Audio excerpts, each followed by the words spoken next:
What's up, guys? Cool here, and today I'll be going over the version 1.0 for my Fire Emblem Three Houses class randomizer. So here it is. It's beautiful. I'll just blow it up for you guys so you guys can see a little better.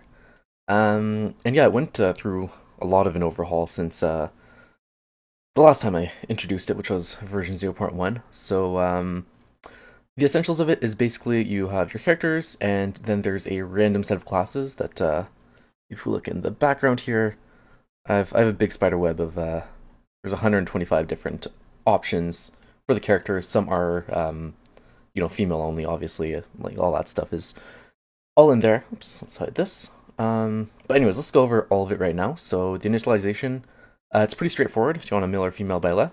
And which house do you want? It's like, let's say I want a female Byleth with Golden Deer.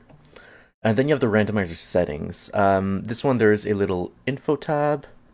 So if you want to go over that, but the short one is basically there's full random. Oops.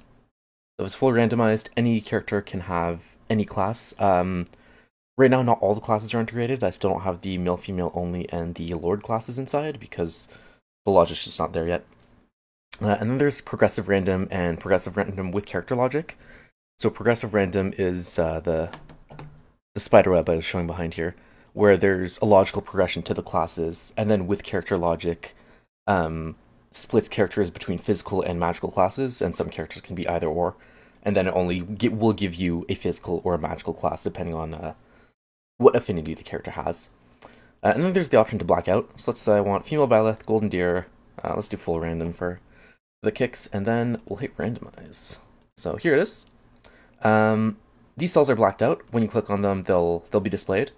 There's a few weaknesses with this. If you select everything, you'll be able to see, but just, use it as you will. And yeah, that's the big gist of it. So as you can see, it's like, it is fully random, so obviously there's no logic behind the progressions, but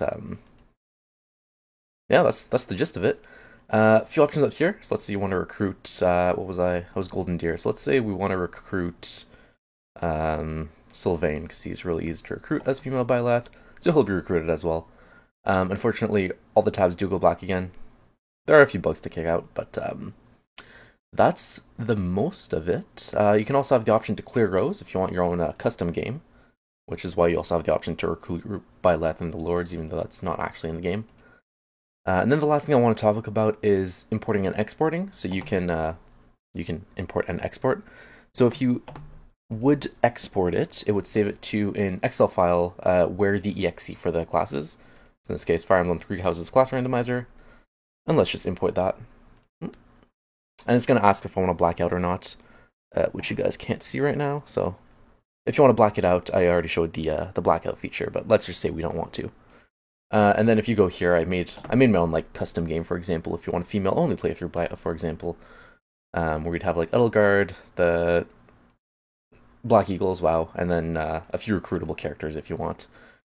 Importing does break a few things. You can't add recruits or else it's going to crash, and you also can't clear the rows or else it's going to crash. So do be careful about that. But the rest of it is pretty simple. So do remember to save before closing. There's no auto-saving. I have a big button here for it, and also another button to export to Excel. But other than that, I hope you guys find it helpful, or at least fun to use. And yeah, I bid you good day.